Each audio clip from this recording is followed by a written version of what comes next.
You want to pollute, you want to hurt the wildlife, you want to destroy our planet, do it on your company's own dime.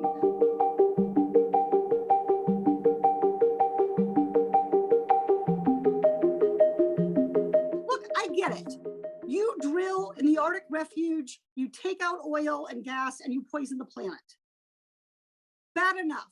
But why should taxpayers have to subsidize that activity? It's a bridge too far, Mr. Macchiarola, not with my tax dollars. You want to pollute, you want to hurt the wildlife, you want to destroy our planet, do it on your company's own dime. The subsidies here have to stop.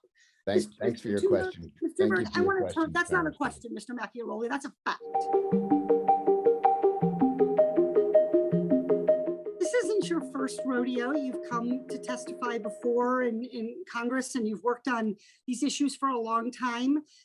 Before you were working for the American Petroleum Institute, you were staff director for the Senate Committee on Energy and Natural Resources. Is that correct? Yes. And that committee has jurisdiction over the issues that you now lobby on. And you get paid a much better salary in the private sector than in the government, which is very typical.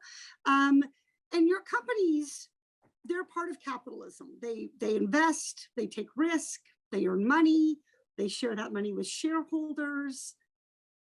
But my question is, why should the taxpayers have to pay for any of that? Why should taxpayers have to shell out for your salary and for the costs of pollution? Why shouldn't the companies bear that themselves? Thanks for your question, Congresswoman. So taxpayers paid my salary when I worked for the government from 2004 through 2013. Since then, after leaving public service, I've worked in the private sector in a range of different roles, and taxpayers have not funded my salary. We're claiming my time, since Mr. Macchiarola. Since that time. Thank you. But you are aware that the fossil fuel industry receives $30 billion in federal subsidies in 2020, last year. You don't think they use any of that federal money to pay your salary to come lobby us, to keep the rules in their favor so that you can come back to lobby us? Why do I have to pay for you to shill for oil companies? Why do we as taxpayers have to pay subsidies to the oil and gas industry? Thank you for your question, Congresswoman. So the federal leasing of oil and gas development produces a significant amount of funding for the Treasury. In fact, we're claiming my time. $12 billion.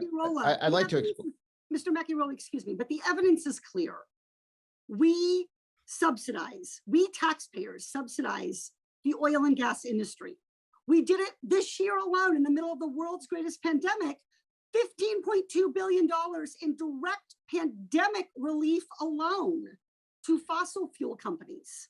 And the fossil fuel industry turned around in 2020 and spent $139 million on political donations and $111 million lobbying. I'd like to respond to the question about stabilization, because it's a very important point that you made, Congresswoman. During the period of time where the economy was shedding 20 million jobs, and both Congress and the administration, through fiscal policy and monetary policy, came in and stabilized the economy through bipartisan efforts.